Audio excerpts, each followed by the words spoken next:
Allora, quest'oggi riunione, anzi assemblea del SAP per capire bene un po' la situazione, è una situazione sempre più difficile, no Visentini, mi conferma? Sì, assemblee partecipate, ne siamo felici, vuol dire che i colleghi cominciano a vedere che qualche problema c'è. Diciamo, noi partiamo da una problematica, che è quella di una specie di riordino dei crediti che c'è stata per andare a sanare quella che era una mancetta elettorale che è stata fatta dagli ultimi governi, non dico dall'ultimo, ma dal penultimo, degli 80 euro.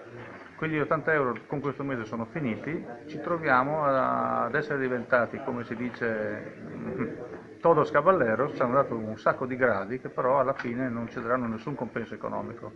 E la cosa della quale ci dispiace è che noi siamo una grossa sigla di 8, gli altri zitti. Manca un po' lo spirito di squadra, lo spirito di No, corpo. c'è una compiacenza nei confronti dell'amministrazione centrale e del governo che a noi non piace per niente. Senta, quali sono, oltre diciamo così, la parte teorica, quale sarà la parte pratica che il SAP metterà in campo?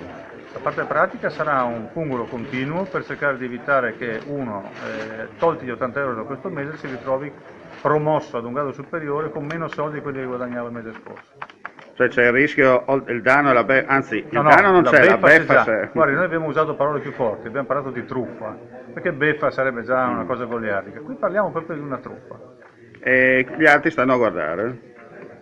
Non so come mai e non Mm. so come mai continuano ad avere personale, persone che si iscrivono con loro.